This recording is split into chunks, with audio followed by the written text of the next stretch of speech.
Salut tout le monde, c'est Kevin. On se retrouve enfin, oui je sais, ça fait très longtemps que j'aurais dû le faire, pour le bilan du challenge French Riditon.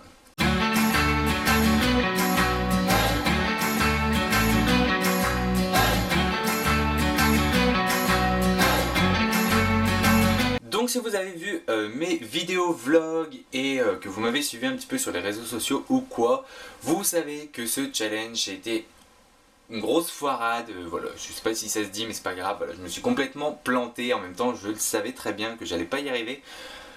Donc je vais quand même vous présenter, en fait j'ai fait même pas de lecture en fait en entier, je vais vous expliquer pourquoi.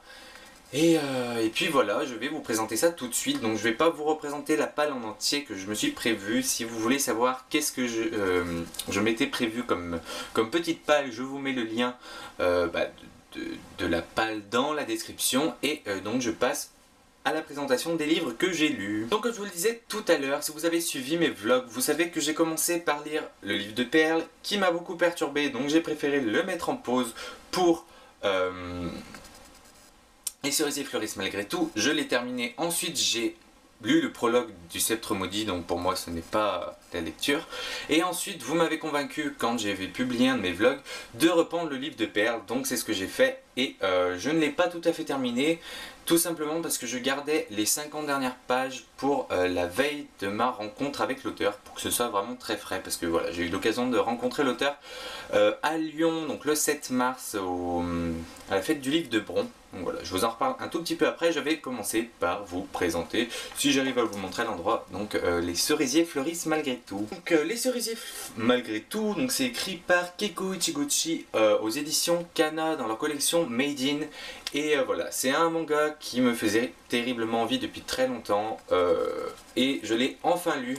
Donc ça parle de mars 2011 au Japon, donc les catastrophes qui se sont succédées, donc tremblement de terre, tsunami et Fukushima. Et en fait, si vous voulez, c'est l'histoire d'une japonaise qui vit en Italie, et on va revivre les événements à travers ses yeux et sa vie. Donc j'ai trouvé ça très intéressant de pouvoir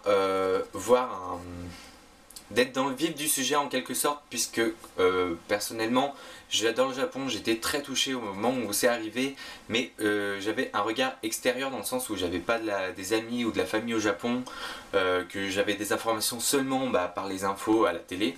Et là en fait on va suivre, donc je ne sais plus comment elle s'appelle, mais en gros elle est en Italie et elle a la famille au Japon, et voilà, on va suivre tout ça, donc c'est un petit peu un genre de documentaire. Dans le sens où c'est une tranche de vie, on arrive au milieu de la vie de la jeune fille avant les événements, on quitte la jeune fille au cours de sa vie, on n'en sait pas plus, mais en même temps c'est pas le but du manga.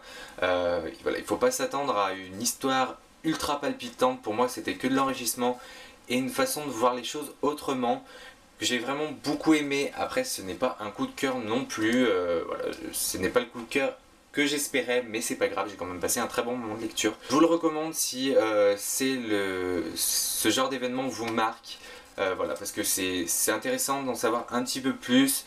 Ça permet aussi de suivre un petit peu la culture japonaise, même si ce n'est pas non plus très développé dans le manga. Mais voilà, ça reste une histoire très émouvante. Et voilà, ça fait passer quand même un très bon moment, ça se lit très rapidement aussi. Et voilà, il y a juste un petit bémol, c'est que je suis pas fan des planches. Elles sont très jolies, mais elles sont en fait très réalistes. Donc je trouve que ça colle parfaitement aussi à l'histoire. Mais je trouve parfois les planches beaucoup trop simples, pas assez détaillées. J'essaye de vous montrer des moments, c'est flagrant quoi. Voilà, là, les planches sont presque vides, on n'a que les visages des persos. Et je trouve ça dommage en fait, parce que je pense que il y a certains paysages japonais, enfin que ce soit de façon en ville ou à la campagne, je trouve que le Japon ça reste quand même un pays magnifique où il y a des choses magnifiques à représenter. Je trouve que là justement les détails ne sont pas assez prononcés. Il y en a sur certaines planches mais pas non plus, enfin j'ai vu beaucoup mieux en fait à ce niveau là. Donc voilà, je pense que j'approfondirai un petit peu mieux dans une vidéo mes lectures en bref, parce que là je vous avoue que je me suis pas trop penché sur la chronique etc. Donc je me suis pas penché sur mon avis en détail, et ce sera pareil pour le livre de Perles. Donc voilà, on est terminé avec celui-ci, et ça va être pareil pour le livre de Perles tout simplement parce que celui-ci j'ai beaucoup de mal à expliquer ce que je ressens pour ce bouquin. J'ai vraiment adoré, c'était un énorme coup de cœur et si je peux le recommander à la terre entière, je vais le faire. Je vais parler du livre de perles de Timothée de Fontbelle, édité aux éditions Gallimard. Et voilà, comme je vous ai dit donc tout à l'heure, j'ai gardé la fin pour la veille de ma rencontre, donc en fait ce n'était pas pendant la semaine du challenge, donc en fait j'ai même pas lu de livre techniquement, donc c'est un total échec, n'est-ce pas? Mais je vais quand même essayer de vous raconter rapidement, vous dire mes impressions. Je rentrerai dans les détails dans une vidéo mes lectures en bref, et je vais essayer de faire la chronique. Je vous disais donc dans mes vlogs et au début de la vidéo que c'était un roman qui m'avait beaucoup déstabilisé, dans le sens où quand on débute le roman, on a trois visions. En fait, à chaque chapitre, on passe d'un monde à l'autre avec des personnages différents. Et au bout d'une centaine de pages, j'étais complètement paumé, je ne comprenais rien, chaque histoire me plaisait, chacune de leur côté, mais que ce soit mêlé comme ça et de ne trouver aucun lien entre ces histoires, ça m'a assez freiné en fait dans ma lecture.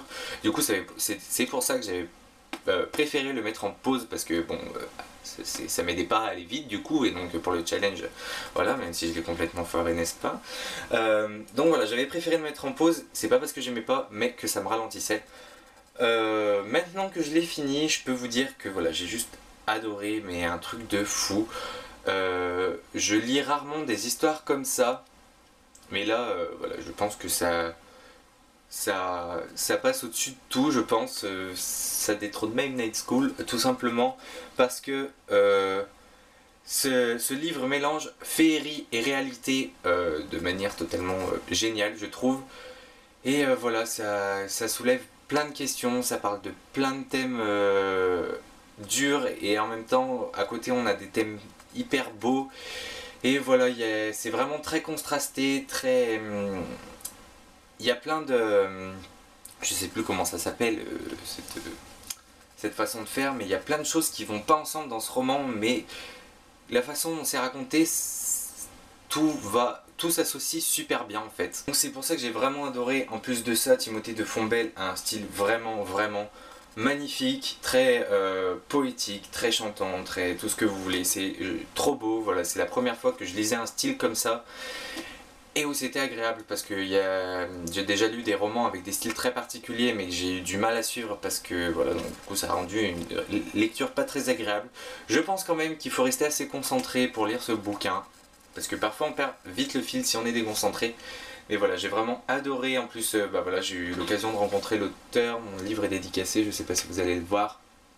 Et voilà, l'auteur est juste super sympa, on a bien discuté, et voilà, ça m'a juste convaincu de lire ses autres œuvres. Et voilà, je peux vous le dire, c'est pas grave, vous le reverrez à la fin du mois, mais j'ai craqué pour un autre de ses romans quand je suis allé le voir. En plus de ça, j'ai Van Gogh dans ma palle, donc voilà, il faudra que je lise tout ça. Mais vraiment, j'ai adoré et je peux que vous le conseiller. Je reviendrai dessus plus en détail dans une vidéo, mes lectures en bref. Et voilà un petit peu pour ce roman que j'ai juste adoré. C'en est tout pour cette vidéo. Je trouve quand même que j'ai pas mal blablaté, même s'il y avait que 2 livres à vous présenter. En fait, c'est pas trop mal qu'il y ait que 2 livres, parce que sinon la vidéo aurait duré une demi-heure. Si c'est pas déjà le cas, non, ce sera pas déjà le cas, mais enfin bref. Voilà, j'en ai terminé donc pour ce bilan. N'hésitez pas à me dire si vous avez participé pour le challenge, si vous avez réussi ou pas. Et puis bah moi je vais vous laisser là-dessus, et je vous retrouve bientôt. Je ne sais pas pourquoi comme vidéo, je ne sais pas à quel moment vous verrez celle-ci.